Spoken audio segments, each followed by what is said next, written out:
13 horas en punto. Hoy es miércoles 8 de julio. Bienvenidos y bienvenidas a esta emisión de Telediario. Comenzamos con nuestros titulares.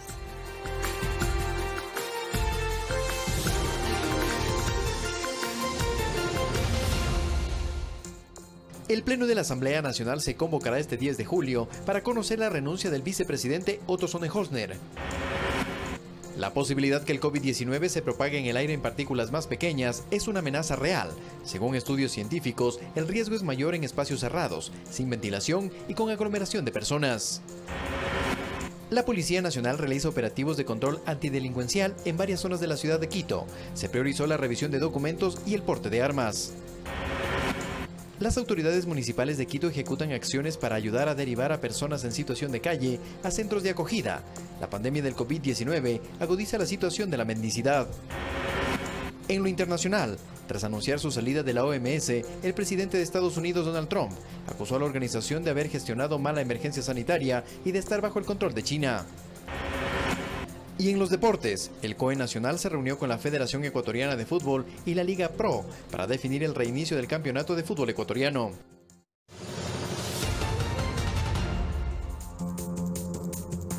Comenzamos este 10 de julio. La Asamblea Nacional está convocada para conocer sobre la renuncia del vicepresidente Otto Sonnenholzner. Ese será el primer paso para nombrar a quien lo reemplace en el cargo.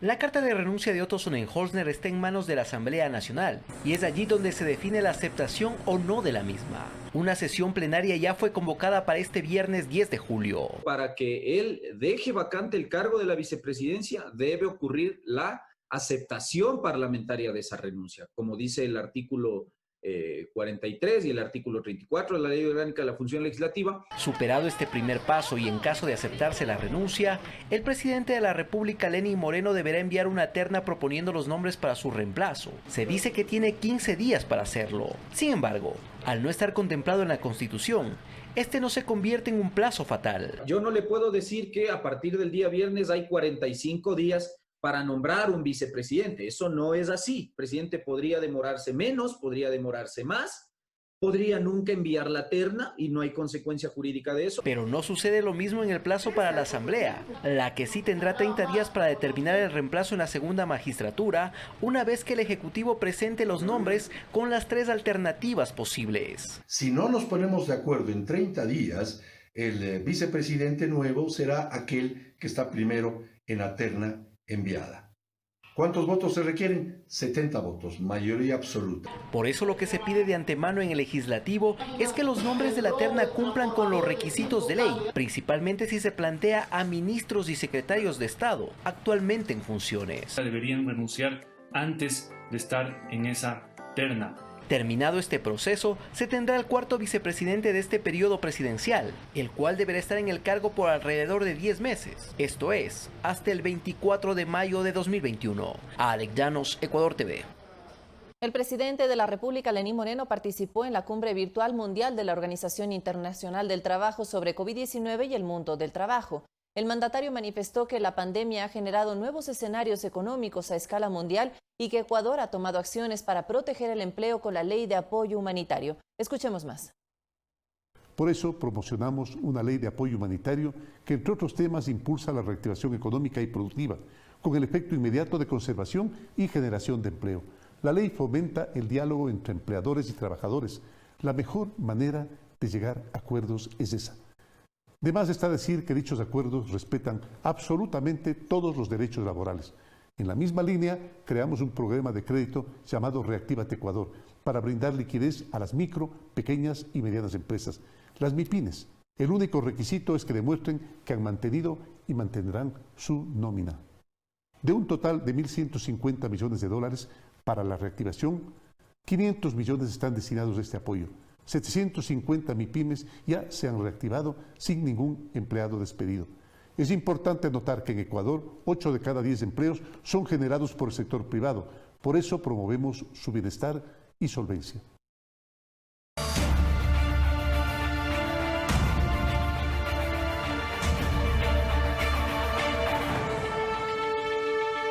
Para su conocimiento, hay 5 aspectos que se tratan en la renegociación de una deuda: el periodo de gracia, el flujo de pago de la deuda, la tasa de interés, el capital y, por supuesto, el plazo para pagar. En la siguiente nota le explicamos los alcances de estos ítems en la renegociación de los bonos de la deuda del Ecuador con el grupo de tenedores más importante. El periodo de gracia consiste en aplazar el pago de la deuda, es decir, disponer de un espacio de tiempo para encontrar mecanismos de recuperación y responder al préstamo. El equipo económico del gobierno ecuatoriano logró que los $5.000 millones de capital que estaba previsto pagar en los primeros 5 años, ahora se pague un mínimo monto. Solo este año vamos a pagar alrededor de $2.000 millones y vamos a pasar a pagar $79 millones. Es decir, se logró negociar un periodo de gracia tanto para el capital como para los intereses. Se alargó la deuda y se bajaron los montos. En cuanto al flujo de pago de la deuda, o liquidez, se logró un alivio de $11.000 millones, es decir, esos desembolsos se alargan en el tiempo. Y hasta el año 2030 aliviaremos este flujo en cerca de $16.000 millones. En relación al capital, el total de la deuda suma $17.375 millones, pero esta bajará a $15.835 millones. Y en lo relacionado a la tasa de interés, esta baja de 9.2 a 5.3% en promedio. Debo recordarles que actualmente la tasa de interés máxima de los bonos ecuatorianos es de 10,75% y se reducirá a un máximo de 6,9%. Que hemos logrado un interés tan bueno que es el más alto de la negociación actual, más bajo que el que teníamos antes. Ahora, en cuanto al plazo, este se duplica, pasando de 6 años a 12 años en promedio. Hemos logrado que los acreedores nos esperen hasta recuperarnos. Según se explicó, es un acuerdo que beneficia al Ecuador en los 5 ítems de la renegociación de los bonos de la deuda, asentado en la responsabilidad, confianza y seriedad de las partes. Eduardo Córdoba, Ecuador TV. El alivio fiscal que presenta la reestructuración de los bonos con el mayor grupo de acreedores podría ayudar al sector productivo a solventar la grave crisis que deja la paralización de actividades por la pandemia, pero si todos los actores de la economía hacen su parte. Patricio Alarcón, presidente de la Cámara de Comercio de Quito, considera que es necesario inyectar recursos al sector productivo, ya que durante la pandemia se han perdido 15.000 millones en ventas y más de 240.000 empleos fueron afectados. Se debe destinar a créditos para mantener las operaciones del sector productivo, es decir, para capital de trabajo, para el salvataje de negocios, para mantener operaciones, para mantener los roles de pagos. Según el economista Abelardo Pachano, esta negociación también aportará a superar la crisis post-COVID si cada actor de la economía hace su parte. Los empresarios en un ambiente de seguridad jurídica tienen que poner en juego sus capitales. El grupo Ad Hoc, los mayores tenedores de bonos soberanos por $17.4 billones, aseguraron que este proceso de reestructuración sienta un precedente a esta negociación con los mercados emergentes post-crisis por el COVID-19 y demuestra cómo una buena relación deudor-acreedor conduce a resultados positivos. El Ecuador ha reducido en el 50% el valor presente neto de la deuda que tiene con los bonos. Primero, porque redujo en un 9% el valor del capital. Segundo, porque bajó las tasas de interés. Tercero, porque amplió los plazos. Cuarto, porque obtuvo periodo de gracia de interés. Quinto, porque obtuvo también periodo de gracia en pago de capital. Microempresarios como Sergio Palma Hervé, quien tiene una pequeña fábrica textil en la ciudad de Guayaquil, afectada gravemente por la paralización de actividades, recibió un crédito del Fondo Reactívate Ecuador. El gobierno se puso la pila en ese sentido. Yo sí creo que se va a necesitar otro empuje más. Pero según los expertos, para salir del hueco, consecuencia del mal manejo de la economía por años, serán necesarias otras medidas.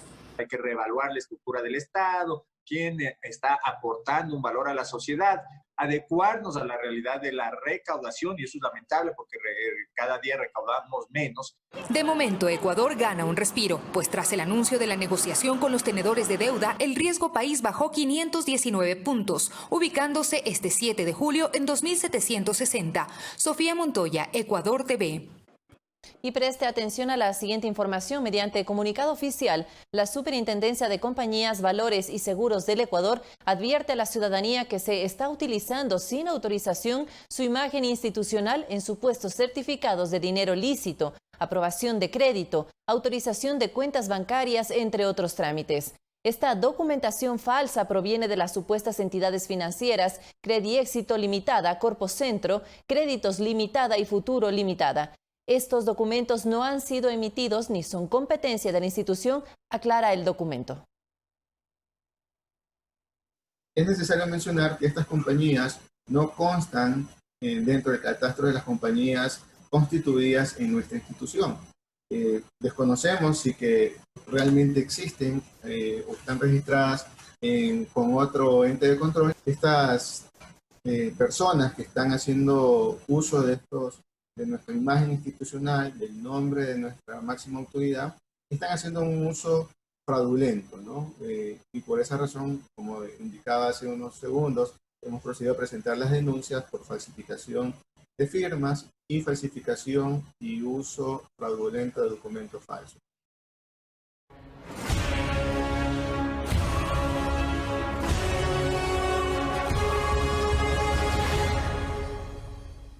En la mayoría de los casos, conseguir un carnet de discapacidad es una odisea para quienes realmente lo necesitan. Mientras unos lo logran en un día, otros esperan años o peor aún, nunca lo reciben.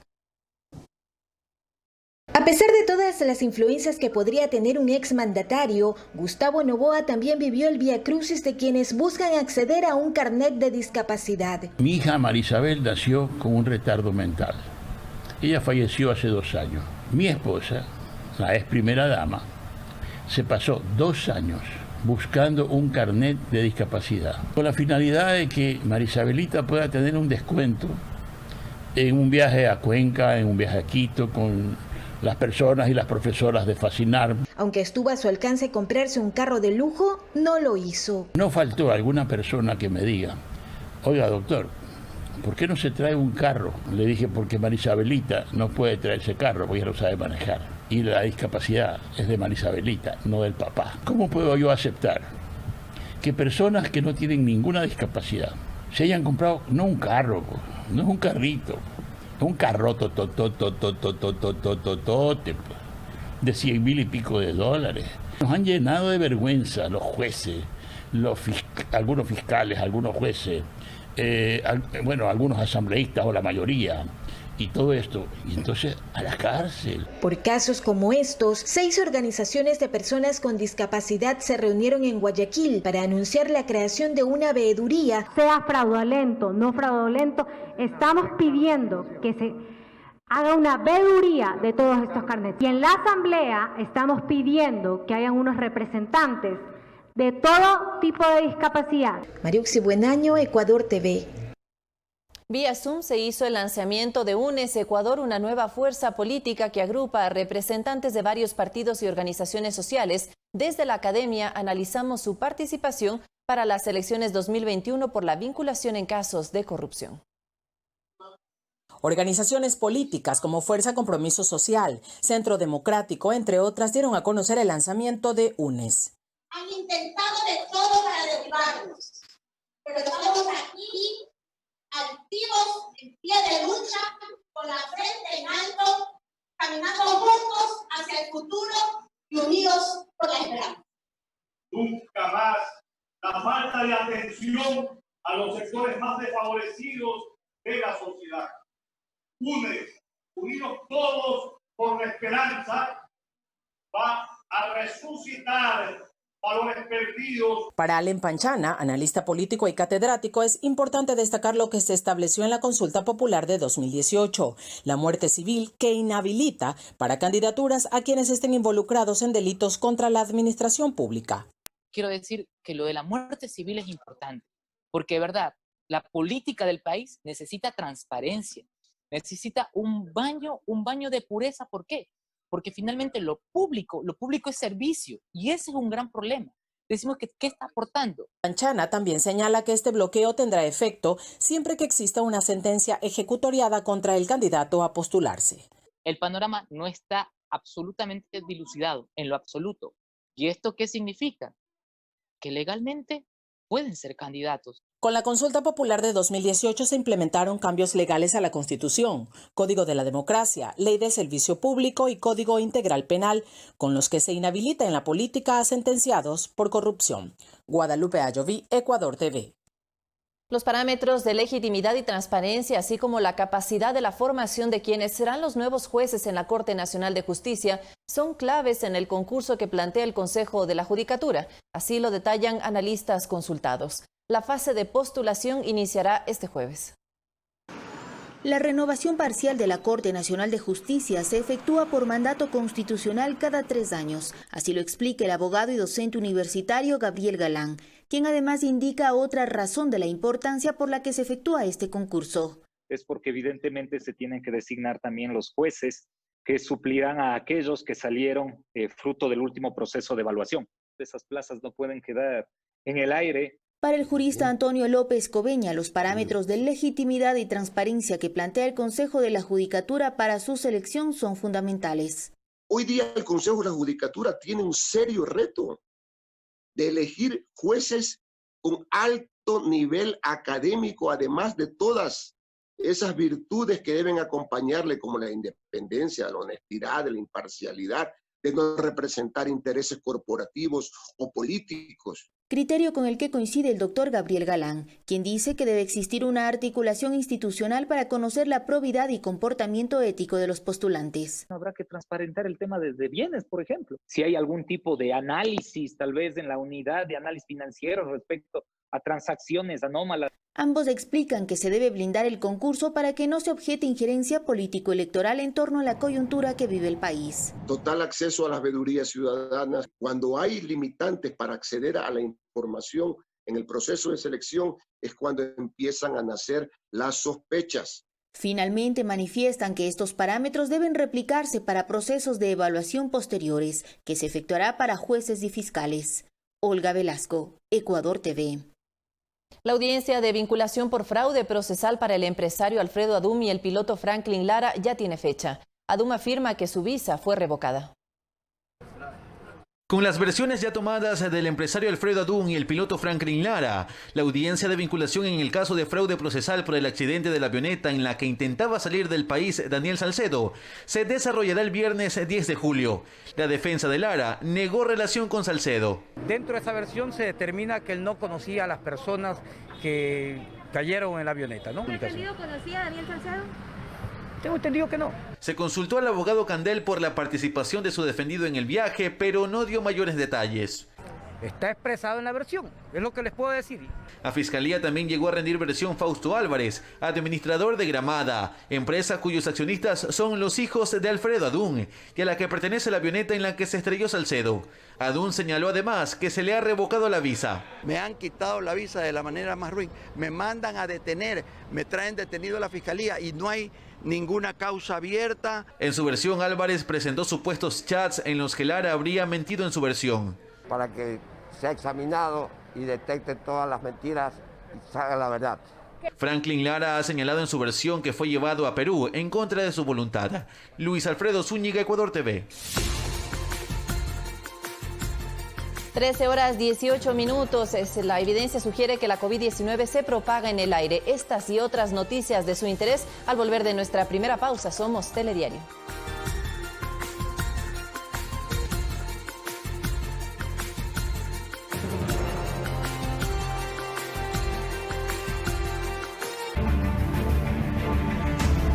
Tal como lo anunciamos, el estudio que 239 científicos presentaron a la Organización Mundial de la Salud respecto a las evidencias de que el virus del COVID-19 se propaga en el aire en partículas más pequeñas y que flotan por horas no es muy alejado de la realidad. Así lo opina el docente e investigador de la Universidad de las Américas, Rodrigo Enríquez, quien afirma que el riesgo de contagio es mayor en espacios cerrados, sin ventilación y con aglomeración de personas. 239 científicos de todo el mundo presentaron a este organismo evidencias de que el virus del COVID-19 se propaga en el ambiente en partículas más pequeñas y que flotan por más tiempo en el aire. y así lo reconoció Benedetta Allegranchi, responsable técnica de prevención y lucha contra infecciones de la OMS. Y comprender sus implicaciones sobre los modos de transmisión y también sobre las precauciones que deben adoptarse. Al respecto, el docente e investigador de la Universidad de las Américas, Rodrigo Enríquez, hace varias precisiones. La primera, esta evidencia se comprobó por contagios en espacios cerrados, sin ventilación y donde los infectados no usaron mascarilla. Otra cosa muy distinta es en espacios abiertos, donde circula el aire y usted está sin personas a su alrededor. No existe riesgo de que pueda haber contagio por vía aérea. Ante esta nueva evidencia, el académico Rodrigo Enríquez considera inoportuno que se abran espacios como cines, por ejemplo, por la siguiente razón. En donde la gente tal vez quiera comer o beber algo y por lo tanto se va a retirar la mascarilla. Y además tenemos pendientes o declives porque hay personas sentadas a mayor altura y otras a menor altura, aumentaría el riesgo de contagio, por ejemplo, por vía aérea. Recuerde, si está en oficina o en un espacio cerrado y lo comparte con gente, use mascarilla. Abra ventanas o puertas para ventilar el espacio. No use aire acondicionado ni ventilador. Javier Ceballos, Ecuador TV. En Quito, la pandemia por la COVID-19 profundiza la situación de la mendicidad. Un equipo de Telediario recorrió parques y vías de la ciudad y constató esta realidad. Según las autoridades municipales, están realizando acciones para ayudar y derivar a estas personas vulnerables a los centros de acogida. También se instalarán centros de triaje para diagnosticar casos positivos en esta población. En el Parque El Arbolito, en el centro norte de la ciudad de Quito, encontramos a doña Luz Maromenacho, recogiendo sus pocas pertenencias de su improvisada casa levantada a la intemperie. Con su mascarilla visiblemente sucia y sin nociones de medidas de bioseguridad, Luz nos cuenta que perdió su trabajo como empleada doméstica debido a la pandemia. Pero por esto de la coronavirus yo me quedé ya sin trabajo, pero sí he estado reciclando. En la avenida Orellana observamos en cada esquina a un padre o madre de familia mendigar plata o unas cuantas migajas de comida. Yo sé que no tenemos papeles ni nada, pero por lo menos ayúdenme algo en comer para los niños. Aunque no existe un censo contable según el trabajo del Patronato San José en las calles de la ciudad de Quito, se estima un registro de al menos 10.000 personas en situación de calle. Según el municipio de Quito, el desempleo, la movilidad interna y externa de ciudadanos debido a la crisis económica y el desalojo de personas que no pueden pagar sus arriendos son algunos de los factores que estarían detonando este incremento de la mendicidad, de la cual se deriva otra problemática, es decir, el foco de contagios. Vamos a, en los próximos días, colocar un counter de un triaje para hacer un tema de atención primaria de salud a los habitantes de calle. Para mitigar esta situación, el municipio de Quito realiza intervenciones en parques y barridos en las calles de la ciudad para ofrecer ayuda y protección a esta población vulnerable. Juan Carlos Figueroa, Ecuador TV. Revisamos otros temas de su interés. La Agencia Nacional de Tránsito retomó la atención al público con las diferentes normas de bioseguridad para brindar un servicio ágil y seguro a la ciudadanía. Nuestra compañera Carla Arcentales se encuentra en las instalaciones de esta institución y nos entrega el siguiente informe. Así es, muy buenas tardes. Los servicios de la Agencia Nacional de Tránsito ya se reactivaron de manera presencial. Cada uno de los usuarios que acuda a este lugar deberá tomar un turno vía online en la siguiente página web www.ant.gov.es. Usted puede realizar 220 servicios de manera presencial antes tomando un turno en este lugar. Escuchemos a continuación las declaraciones del director de la Agencia Nacional de Tránsito para que usted sepa los diferentes servicios que usted ya puede realizar de manera presencial. Estamos atendiendo pues con nuestro proceso emblemático que son licencias de conducir, renovación de licencias por primera vez, tenemos duplicados de licencias, eso lo hacemos online.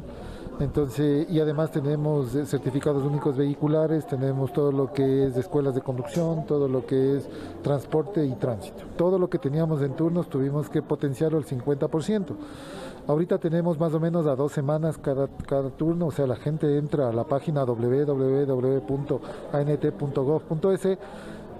busca el link donde está el turno, revisa toda la información que esté en ese documento e inmediatamente saca su turno y en 2 semanas ya lo estamos atendiendo. Recuerde que si usted va a venir a la Agencia Nacional de Tránsito de manera presencial, traiga todos los documentos correspondientes para realizar el servicio que usted requiera. Y para evitar aglomeraciones, se recuerda a la ciudadanía que si usted va a realizar un duplicado de su licencia o certificaciones, lo puede hacer a través de la página web www.ant.gov.es. Con esta información regreso a estudios. Muy buenas tardes. Gracias, Carla, por ese informe. Y en este mismo tema y para precautelar la seguridad de los ecuatorianos en la emergencia sanitaria que vive el país, el Gobierno Nacional ofrece los servicios en línea de varias instituciones a través de www.gov.es. La oferta es variada para realizar trámites de la Dirección Nacional de Registro de Datos Públicos, la Dirección de Registro Civil, Identificación y Cedulación, el Instituto Ecuatoriano de Seguridad Social, el Servicio de Rentas Internas, el Ministerio de Trabajo, el municipio de Quito. Son algunos de los organismos en una misma plataforma en la que usted puede realizar 2.660 trámites en línea de 101 instituciones de la función ejecutiva. De estos trámites, 1.376 se los puede efectuar directamente desde esta página web sin la necesidad de acudir a las instituciones. 13:30. Transportistas del sector turístico piden la eliminación de la restricción vehicular, líneas de crédito y la extensión de plazos para el pago de deudas. La cartera de Estado tiene un plan piloto. Desde la mitad del mundo, un lugar muy concurrido por turistas alzaron su voz. Están en quiebra por más de 100 días de suspensión de actividades. La movilización es a escala nacional. Gina es propietaria de un bus.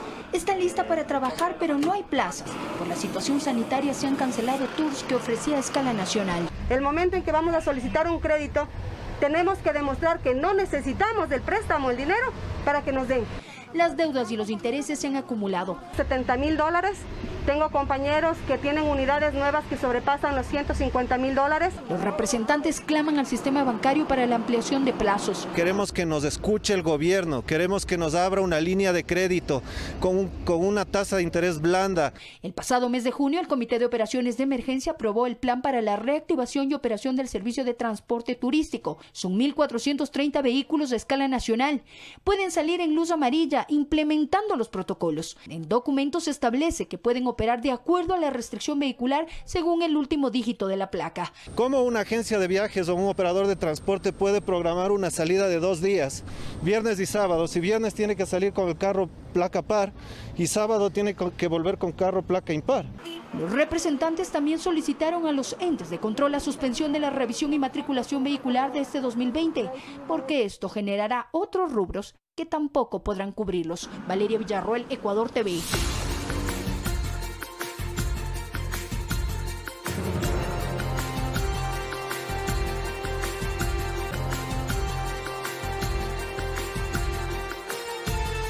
Mucha atención a lo siguiente. La Policía Nacional realiza operativos de control antidelincuencial en varias zonas de la ciudad de Quito. Se revisan documentos y se verifica que los ciudadanos no porten armas.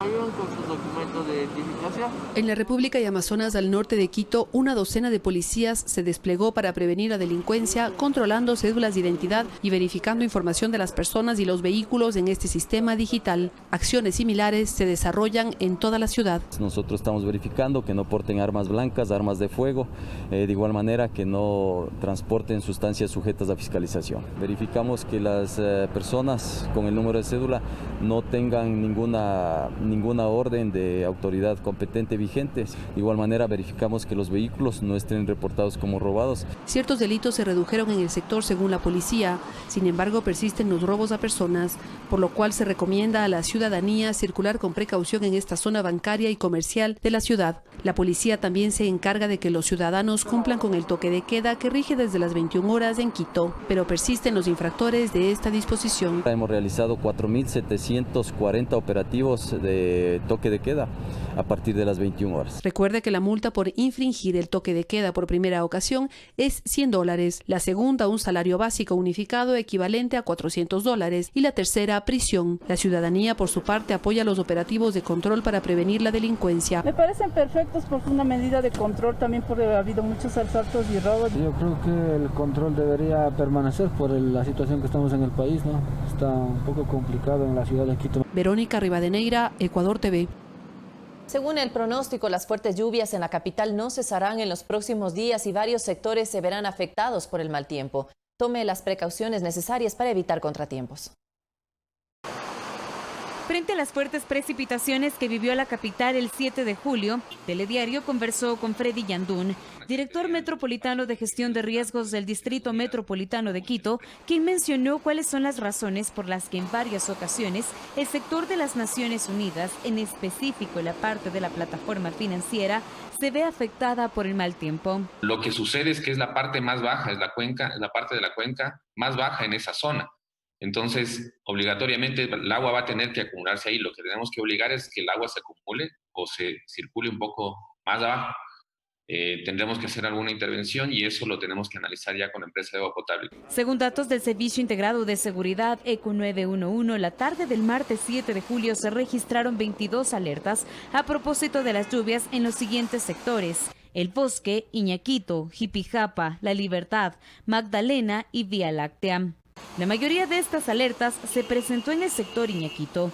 Es por ello que colaboradores de la plataforma financiera y personas que a diario trabajan en esta zona del norte de Quito temen por su seguridad cuando existen fuertes lluvias. Cuando llueve esto es un desastre, aquí se inunda todo esto. Incluso tengo familias que trabajan dentro de la plataforma, tuvieron que salir como de urgencia de ahí.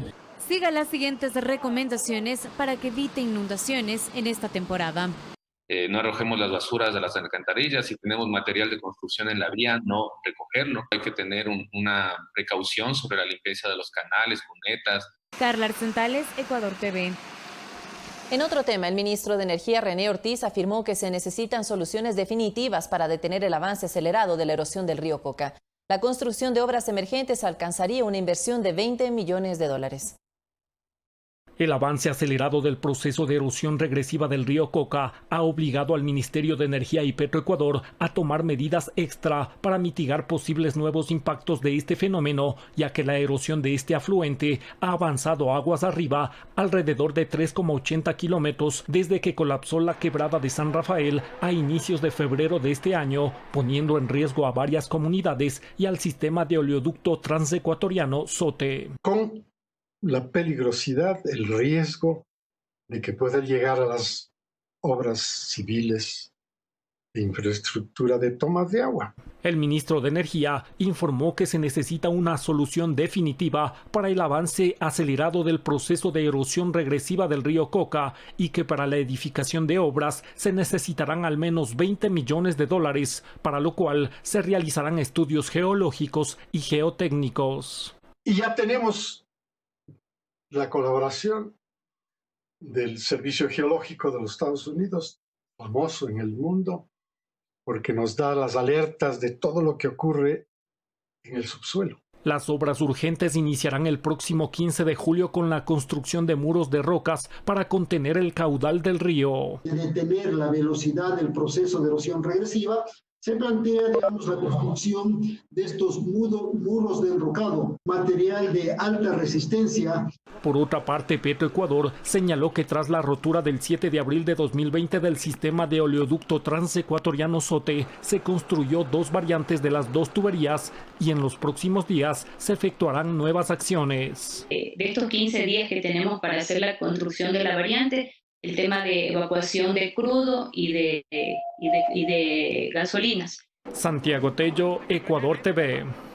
13:41 en Ecuador. Nadie produce vacunas ni suero antiofídico y todos son importados. El desaparecido Instituto Nacional de Higiene Leopoldo Izquieta Pérez era el único que elaboraba los biológicos y hoy sus investigadores buscan apoyo para retomar esta producción. En un edificio abandonado en el interior del INSPI permanecen embalados sin usar los equipos de los laboratorios que el Instituto de Higiene entregó a la extinta empresa de fármacos Enfarma en 2013. Según el doctor Luigi Martini, exdirector del INH y actual consultor científico del INSPI, en estos laboratorios Ecuador producía biológicos y suero antiofídico. Debemos poner un suero antiofídico hecho por las serpientes que nos están mordiendo, no un suero antiofídico que venga importado. Teníamos ya máquinas automáticas para hacer la BCG liofilizada, por ejemplo, antituberculosa. La triple, difteria, tétano, pertussis. Hacíamos la doble difteria y tétano. Competencias que debió asumir en Farma, pero no lo hizo. De lo que se presumía sería una de las farmacéuticas más grandes en América Latina, solo queda un terreno vacío en Yachay. 3 años después, mediante decreto ejecutivo, se liquidó con pérdidas millonarias al Estado por $25.7 millones. Quieta Pérez, que hacía ser sustentables, fue a través de tanto la producción de biológicos como el registro sanitario. Actualmente los investigadores del INSPI buscan recuperar su institucionalidad. Mariuxi Buenaño, Ecuador TV.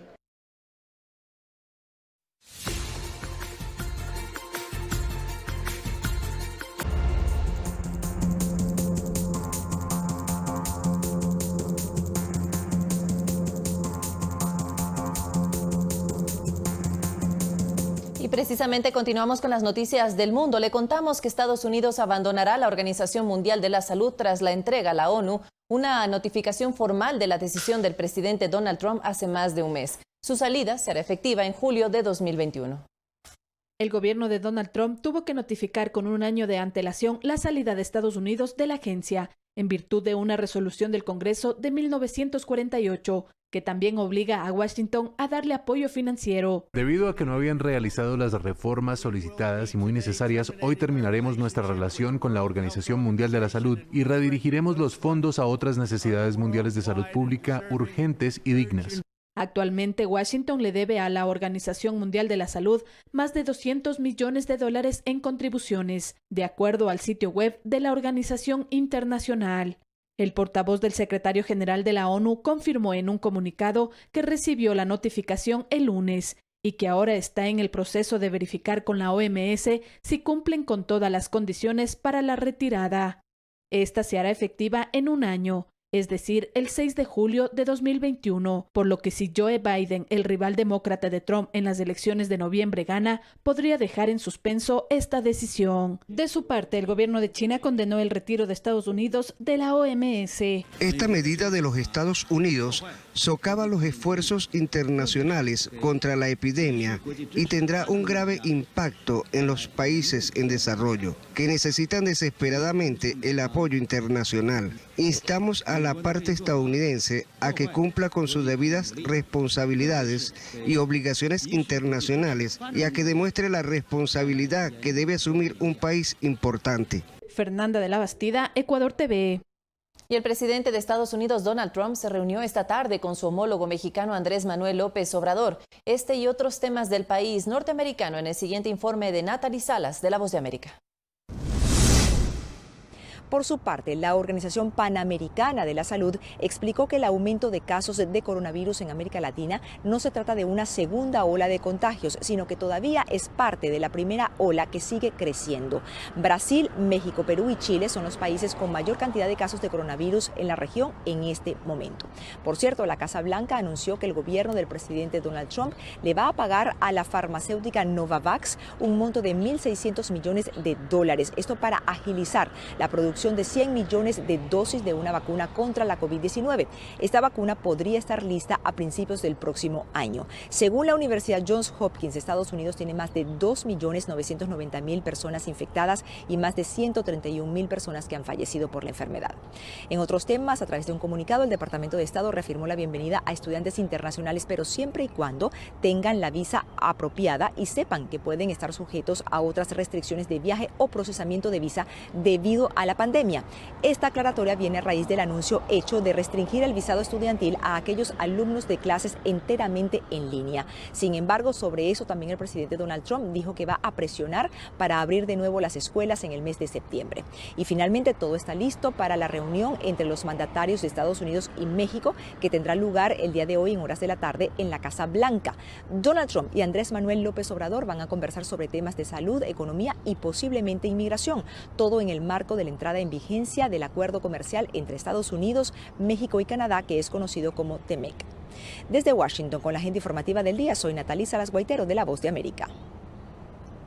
Y tras su llegada a Estados Unidos, el presidente de México, Andrés Manuel López Obrador, realizó la entrega de una ofrenda en el monumento a Abraham Lincoln en Washington. Le acompañaron sus ministros de Relaciones Exteriores y Economía y la embajadora de México en Estados Unidos. En su visita al monumento a Benito Juárez, López Obrador vivió un mal momento, pues decenas de integrantes del Frente Nacional Anti-AMLO se congregaron para protestar en contra de las políticas del mandatario. Este es el primer viaje al exterior de López Obrador en 18 meses de gobierno. Y en otro punto del planeta, el Ejército de Liberación Nacional propuso al gobierno de Iván Duque un cese al fuego bilateral por 3 meses ante la pandemia del nuevo coronavirus que llevó a extender nuevamente el confinamiento en ese país. De acuerdo al comunicado del grupo armado, la medida del cese de hostilidades va encaminado a crear un clima de distensión humanitaria favorable para reiniciar los diálogos de paz. Según el ELN, también responde al llamado de la ONU a reducir la violencia en los conflictos del mundo ante la magnitud de la emergencia desatada por la pandemia. Le contamos también que la Fiscalía Mexicana informó que se identificaron los restos de uno de los 43 estudiantes desaparecidos en 2014 en el estado de Guerrero, al sur del país, y que se enviará más evidencia a la Universidad de Innsbruck, en Austria, para su estudio. En conferencia de prensa, el titular de la Unidad para el caso Ayotzinapa de la Fiscalía, Omar Gómez Trejo, dijo que después de realizar los análisis respectivos a las piezas óseas enviadas, una de ellas corresponde al estudiante Cristian Alfonso Rodríguez, uno de los jóvenes normalistas desaparecidos el 26 de septiembre de 2014. Al menos 50 personas fallecieron y decenas están desaparecidas en las inundaciones ocurridas en la región de Kyushu, en el sur de Japón. Entre las víctimas se encuentran 14 ancianos de una residencia. Las fuerzas militares se han desplegado a la región para ayudar en las labores de rescate. Las lluvias torrenciales han provocado el desastre en la tercera isla más grande de Japón, mientras aumenta la cifra de fallecidos y los daños devastadores causados por las inundaciones y deslizamientos de tierra. Los aguaceros están afectando las tareas de rescate en la zona y no se prevé que cesen en los próximos días. Las autoridades han emitido órdenes de evacuación no obligatorias para 1,4 millones de personas, con millones más bajo advertencias de un nivel inferior de emergencia. La agencia meteorológica bajó la emergencia de fuertes lluvias a una categoría de menor peligrosidad para las prefecturas de Gifu y Nagaro al noreste de Tokio. Además, otras áreas experimentan lluvias de gran magnitud por primera vez en décadas. La precipitación promedio para el mes de julio se extendió. Fernanda de la Bastida, Ecuador TV.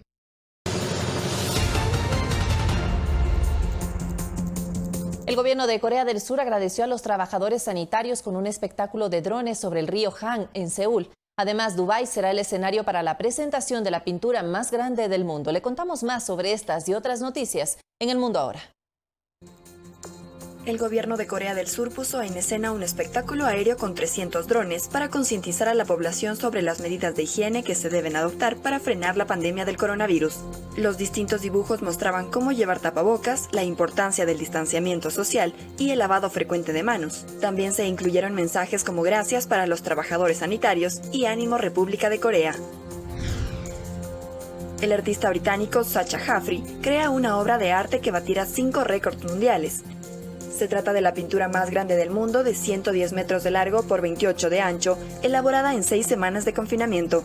La obra será subastada con un precio inicial de $20 millones, un monto que permitirá al artista aportar a los sectores educativo y de salud tanto en Emiratos Árabes Unidos como en otros países del mundo. El Centro Meteorológico Nacional de China emitió la primera alarma naranja, la segunda más alta en la escala china, para las tormentas severas de este año. Además, se emitió una alerta de inundación para Wuhan, donde en los últimos 2 días se registraron incesantes precipitaciones.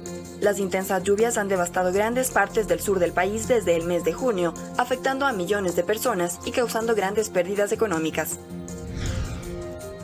Al menos 3 personas murieron y otras 30 resultaron heridas tras la colisión frontal de 2 trenes de pasajeros en la República Checa. Según un representante del servicio de rescate, los trenes, por razones aún no establecidas, se desplazaban por la misma vía, y aunque los ingenieros activaron los sistemas de frenado de emergencia, no pudieron evitar la colisión. Coralía Pérez, Ecuador TV. 13:59. Aquí finalizamos la emisión central de Telediario. Gracias como siempre por informarse junto a nosotros. Lo que viene de inmediato, Telediario, quédese en nuestra sintonía.